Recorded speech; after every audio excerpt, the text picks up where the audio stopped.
Hi everyone, I'm Father Scott Vanderveer, and other than really needing a haircut, I'm doing well. I'm healthy, I'm grateful, and I hope that you can say the same. I wanted to take a few moments to talk to you about what is happening in our parish these days, because both St. Mary's in Coxsackie and St. Patrick's in Ravena are now facing the 1 month mark since we've had no public masses. And this becomes a time that we start to look at how we're going to get through the long haul of a time where life as we've known it for a parish is not going to be the same. So I wanted to talk to you about the things that we're doing and the 4 target goal areas that we have as parish communities. So let's start by talking about some of the innovation that we have seen all over our country. I got hand sanitizer recently at a distillery because all of these breweries and distilleries have decided instead of making beer and cider, they're going to start making hand sanitizer. And the big auto manufacturers in Detroit are not making cars right now. They're making ventilators for hospitals. And the Javits Center in New York City has gone from being a big convention hall to being the largest hospital in the country. And all of those things have been done with leaders showing innovation for how they can respond to the needs that they're facing. We are doing the same thing here. This is our goal. Every single one of our staff members, myself included, has a different job than we had a month ago. We realized when we sat down for our staff meeting on March 16th that every single thing that we had been doing up until now needed to be converted into a new way of reaching the needs of our community. And so that's why we are able to come to you in ways like this, ways we've never tried before, in order to see if we can stay connected as a parish community. If we can meet the outreach needs that are a part of everyone's life right now. If we can be sure that we can pray together, that we can be with the sick and the dying in whatever way that's possible, and if we can ensure the future of our parishes through good stewardship and strategy.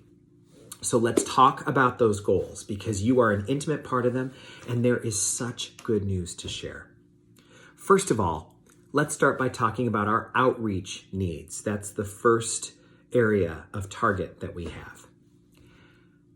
Unbelievably, there are a number of new ministries in our parish changing the face of our community that did not exist a month ago. We got a call recently from Stewart's, the convenience store chain. They heard about our medical mask making ministry, and they asked if we would be able to help them supply every worker that they have at every Stewart's location, from Catskill to Red Hook in the Hudson Valley, with 2 masks that would keep them safe during their shift and keep all their customers safe. So I was delighted to be able to go to Stewart's today in Hudson and tell the workers there, we are the church that is going to provide your medical masks. We have people sewing day and night right now to provide 150 masks to Stewart's by the end of the day on Wednesday. Can you believe it? I'm filming this on Tuesday afternoon. By about 27 hours from now, we will have contributed 150 masks to the Stewart's Corporation so that their workers can be safe. What a miracle, what a marvel, what a way for the church to bring the gospel into real life needs. How about this? We are facing a heartbreak at a care facility that our parishes are intimately connected to. If you're watching this and you're from Coxsackie or Ravena, there's a good chance that you have been to the Pines, either as a resident or as a visitor. It's a rehabilitation center where people go after knee replacements. It's a nursing care facility where many of our mothers and fathers and grandparents have been. And they now have been struck with COVID-19. At last report, 17 residents and 7 staff have tested positive for COVID-19. So I was there this afternoon, blessing the doors of the facility and giving a blessing upon every person who lives there and every staff member who serves there. We're planning to connect our 3 o'clock parish afternoon prayer ritual with a prayer service that's going to be done at the Pines later this week, and we'll give you full information on that. But for us to stay connected to these places where we're not allowed to go physically, but we cannot be stopped from visiting spiritually is so important. We still are collecting essential needs items in our parishes. You can come and get paper towels and toilet paper and sanitary supplies. As a matter of fact, a farmer is now donating farm fresh eggs on one of the pews as well. So we've got so many ways that people who are feeling lack can also touch the abundance that comes from being a part of a community. And of course, all the things we do, you don't need to be a member of our parish to participate in.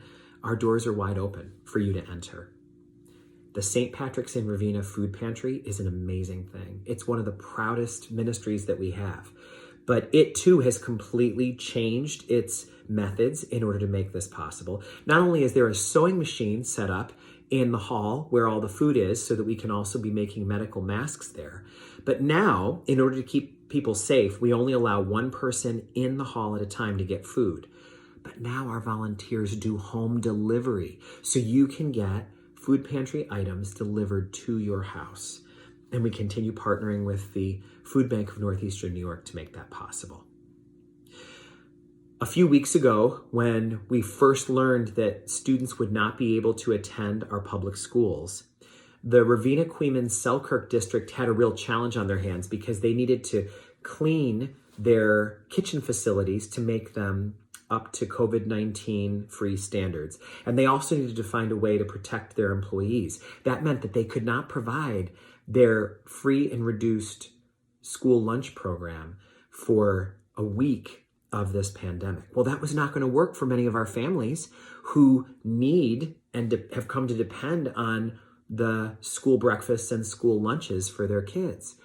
So we were part of an effort with the churches of Ravena, Queens, and Selkirk to make brown bag breakfast and lunches for a full week in order for those students to have the food that they needed. It was called the Brown Bag Lunch Campaign, and it was led by the Congregational Church of Ravena. All of these things take coordination. And so Bob DeRosier, who is our full-time faith formation coordinator here in Coxsackie, he's now got a new job title. As a matter of fact, he almost has a new name too. We still call him Bob, but we also call him FEMA. He is responding to the needs of everybody in our community and creating a hub so that all of us can connect and find out what we can do. The outreach is exciting. It is like living in a time of the early church when the Acts of the Apostles tells us everybody brought what they had and gave it to those who didn't have enough. We are living a time where our faith and our lives are indecipherable. Where our faith ends and where our lives begin is a line too fine for us to judge. So that outreach makes me so excited and so proud to be your pastor. Something else we need to talk about is our efforts to stay connected as a prayer community. Everybody's praying at home right now, but Catholics gather for prayer. That's who we are. And so how to do that when we can't gather physically feels really challenging. How to stay connected spiritually while we are socially distant has been the big push for all of us. So here we go. A month ago, there were some Bible studies in our parishes, but there were no small prayer groups. Now there are 20 small prayer groups involving 70 parishioners and growing. It's unbelievable to see how this is helping us as a parish to grow. And I've got some emails that I printed here that talk about how this is affecting people in our parish. I got an email from a young Ravena mom who said this: I wanted to share some thoughts from my small group, which included me and another mom.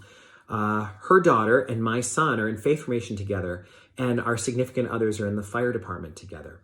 I attempted to reach out to another person, and we'll do that soon, but I wanted to describe to you what the first week was like. She went through a long description, all glowing about what the experience was. And at the end, she said, my friend and I were really able to connect in a way that I did not think was possible. And I wanted to share this with you in faith.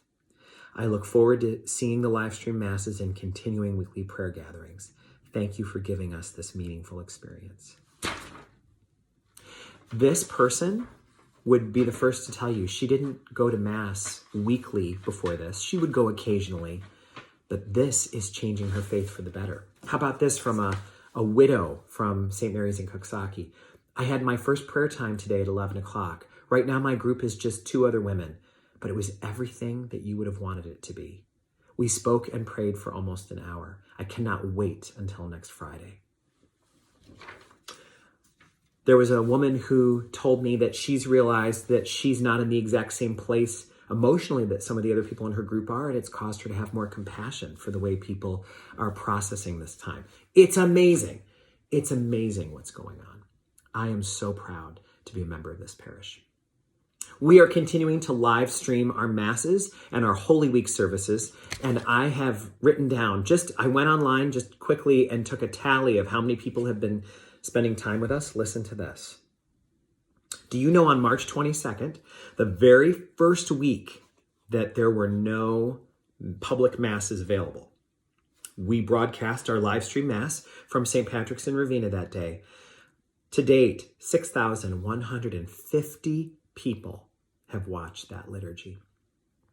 We've never had a number that big because then a lot of parishes scrambled to provide their own live stream masses, but we're finding that our numbers are going up all the time because people are so appreciative of the good sound system that we have, all the ways that we've worked over the years to create a home mass experience that's amazing. And we're the only parish in the diocese that also simulcasts our mass on Mid-Hudson cable. There's a cable system that carries us to homes in 5 counties. It's amazing what's going on. Listen to some of these numbers. On March 29th, 2,000 people tuned in. On Palm Sunday, 2,415. On Holy Thursday, 817. On Good Friday, 654. On Holy Saturday, 904. And on Easter, 2,203. And those masses are getting passed around person to person. So that number is going to grow. In fact, you may remember that we had a very special mass right before St. Patrick's Day, the very last time we were able to gather together. Do you know that normally we would have about 70 people watching that mass? People have been so interested in the liturgies from our parish communities that now 3,432 people have tuned in. We normally get 600 people at the 4 masses that we offer a weekend. We are now getting thousands. One of our masses had 6,000 views. God is at work. Do you feel it? Do you see it? We are now providing in all of our locations, all of them. We have 2. A mass book. At all of our locations, because I'm thinking about all of you at home in your house. We're located everywhere now. But at our 2 churches, we have a mass book that has been written by Gus Lloyd. Do you remember Gus Lloyd is the one who interviewed me for the Sirius XM Catholic radio interview? He's written a book called A Minute in the Church, the Mass, 1-minute explanations about the Catholic Mass by Gus Lloyd. It's an amazing little guide to what Mass means and all of its complexity, but it's boiled down to just simple little things. Now that you're having Mass at home, you may find that this will be helpful for you to understand exactly what Mass is all about. Come get one. We want to help you do that. And you're watching this right now, either on Facebook or on the YouTube channel with my name. And I'm so grateful to you for checking in to these messages from your parish and your parish pastor. We are sharing messages of hope. We are teaching people how to pray in their homes and how to create sacred space. The series that we had on Does Everything Happen for a Reason has had an incredible number of views and has been passed around, and the comments have been so rich. And now one of the things that we're proudest of, the new series called Profiles of Endurance. If you heard the last one, the interview that I had with Mary Jane Persico, a woman who's lost not 1 but 2 adult children to death, you know the power and the spiritual richness of her sharing. It's an unbelievable gift that she gave me and then all of us. This week, now that they've heard Mary Jane Persico's interview, the next couple that I'm interviewing is embarrassed because They feel that their endurance can't compare to hers at all, but there's no comparison. Their situation was completely different. They had a business that went into a complete crisis after September 11th, 2001, because they made airplane parts right here in Coxsackie. When they went to Mass one Sunday and realized that the plan that was recommended to them to lay off a third of their workforce would not allow them to live with themselves, they went back to the drawing board, and they're going to talk to us about what came about as a result of that. That interview will be shared this Friday on Profiles of Endurance. I hope that you'll tune in. It's amazing. We're going to keep doing that, posting one interview a week for the foreseeable future. Let's talk about pastoral care. We're not able to come in contact with people right now, face to face, other than at a distance, and we can't gather in groups. So here's what we're able to do. For those who've lost a loved one, we are able not to gather for a big funeral, but instead to have a beautiful and expanded Catholic graveside service that allows families to bring lawn chairs if they'd like, to sit at social distance, and then to be able to share some readings from their loved one's life journey, readings of scripture that speak directly to the situation that they're facing. We have a little bit of music that we sing a cappella. It's humble, but it's beautiful. And we have the beautiful Catholic ritual prayers that bring such comfort. I am anointing people when possible. Although I'm not able to go to hospitals right now, I am able to go to people's homes, and I'm able to meet people and reach beyond the divide to do anointings. There are times that I can't anoint because someone with COVID-19 would then cause me to be exposed and not be able to minister for 2 weeks while I was in quarantine. So in lieu of that, I am able to offer spiritual communion anointings for people, praying for them using the ritual prayers, even if we're not able to come in physical contact. And I am able to offer confession by appointment, and I do that on the front porch of the rectory, where we can keep a safe distance, but there's enough distance from everybody else that confession remains 100% confidential within the seal of the sacrament, as is always intended. As I said earlier, I'm going to be going to lead a prayer service at the Pines later this week. And I think we're going to have to do it on all four sides because people are quarantined in their rooms. So the staff and the residents on one side of the building will come to their windows and we'll bless them. And then we'll go to the south side of the building, and then to the west side, and then to the north side. There are so many ways that we can connect with each other. And I hope that you'll consider calling FEMA, Bob DeRosier, if you know someone who needs prayer, who needs to be added to our prayer chain, or who needs a visit or a connection with me. And finally, we're busy preparing for the future of our parish.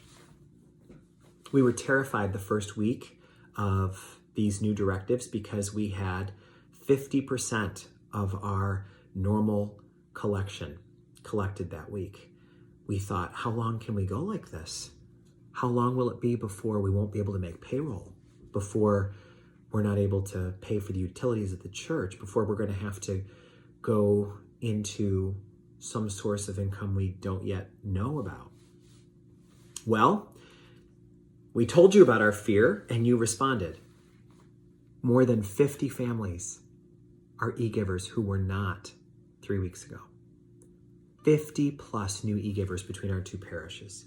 And on top of that, we have people mailing things to the rectory left, right, and center. And we keep those in the safe and we process them in batches as we're able. I've had people call me and tell me that they are going to designate their stimulus checks that they're going to receive from the federal government for our parishes. Do you know that one of our former pastors called me to say he was doing the same thing? I just want you to know, he said, I want to give you my stimulus check. I didn't get his permission to tell you his name, but there's only 2 of our former pastors, so you've got a 50% chance. Not only that, but we have applied for the federal payroll protection program loan that you might have heard about, assistance for an interest-free loan that may be able to be forgiven in time. We will be receiving about $20,000 in payroll assistance to make sure that we can meet our payroll needs.